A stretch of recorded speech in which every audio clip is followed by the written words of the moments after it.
समझ में भी आएगी। एक पुअर मदर है, पुअर फादर और पुअर मदर, मतलब पुअर फैमिली से हैं, और एक रिच, मतलब जिसके पास रिसोर्सेज हैं, रिच फादर और रिच मदर है। इनसे जो नेक्स्ट जो आएगा वो पुअर सन आ जाता है, पुअर फादर और पुअर मदर से। इसमें जो जन्म से ही क्योंकि रिच हैं, तो ये रिच सन, इनसे जो सन है या जो बच्चा है, जो इनका चाइल्ड है, वो उसकी परवरिश अच्छी होती है। अब इसने क्या किया कि अपने बच्चे को एजुकेशन देनी शुरू की कि चलो हम तो वीक है ही, पर इस बच्चे को एजुकेशन देनी शुरू की और बच्चे को प्रॉपर वे में एजुकेट किया, सरकारी स्कूल, प्राइवेट स्कूल, जहाँ पे भी। और आगे जाके ये पुअर सन जो था अब रिच हो गया, किसी जगह पे इसने प्राइवेट जॉब ले ली, कमाने लग गया, अच्छा कमाने लग गया, गवर्नमेंट सेक्टर को एग्जाम क्लियर किया, वहां पे आ गया।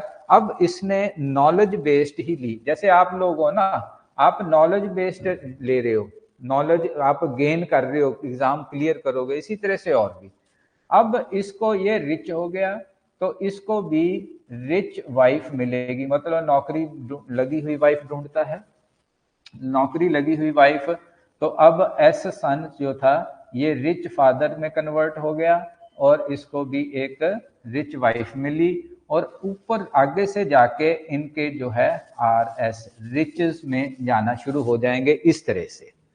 ठीक, तो यहाँ पे भी इस गरीबी में जो इनको, जैसे यहाँ पे ग्रीन रेवोल्यूशन में नॉलेज ने इफेक्ट किया, यहाँ पे भी एक पुअर फैमिली को अगर प्रॉपर एजुकेशन प्रोवाइड की जाए तो उनमें से बच्चे निकल के आगे, जरूरी नहीं है कि गवर्नमेंट जॉब ही लें, कुछ और काम कर सकते हैं, प्राइवेट सेक्टर में जा सकते हैं, कोई ना कोई स्किल डेवलप कर सकते हैं, कंप्यूटर पे काम सीख सकते हैं, कुछ भी ABC, दो वो अपनी फैमिली को आगे रिचनेस की तरफ लेके जाता है। तो यहाँ पे एक एजुकेशन एक बहुत बड़ा पार्ट पर है। अब इसका ही मान लीजिए एक दोस्त है, भाई है, तो उसकी भी एक फैमिली है, उसने मान लीजिए ये फादर नहीं है, कोई कंडीशन ऐसे लिया कि वो गुजर गए हैं फादर, मदर है सिर्फ बड़ी पुअर है, तो उसके पास रिसोर्सेज नहीं है, वो आप बेचारी कहीं पे काम करती है और खाना खाती है, तो सन है, तो उसने उसको स्कूल भेज नहीं पाती, भेजना चाहती है, भेज नहीं पाती, और रिसोर्सेज की वजह से जैसे वो नहीं पढ़ पाता। अब इसको आगे चल के जो वही जो मदर के साथ ही है, तो अब इसको जो आगे कॉम्बिनेशन आएगा पुअर मदर पुअर का, फिर पुअर सन आ गया। अगर ये किसी वजह से यहाँ पे जैसे रीजन था कि पुअर फादर है, अब यहाँ पे पुअर फादर का मतलब, फादर का ना होने का मतलब रिसोर्सेज की कमी, क्या है यहाँ पे फिर से रिसोर्सेज की कमी है, और फिर से ये आगे जाएंगे, ये उसी साइकिल में चलते जाएंगे पुअरनेस का। सिर्फ एक पार्ट ऐसा ऐड होगा एजुकेशन का, जो कहीं पे भी ऐड होगा किसी जनरेशन में, जो इनको आगे लेके जाएगा। तो हम जनरली इसको कहते हैं ना स्कूल एजुकेशन।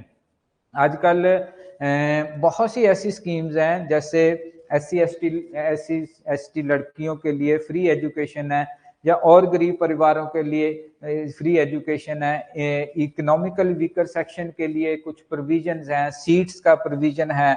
हम उनको शॉर्ट टर्म में कहते हैं कि शायद पता नहीं क्या नहीं होगा, पर कहीं पे भी वो एजुकेशन लेके आगे जाती हैं तो वो रिचनेस की तरफ जाते हैं।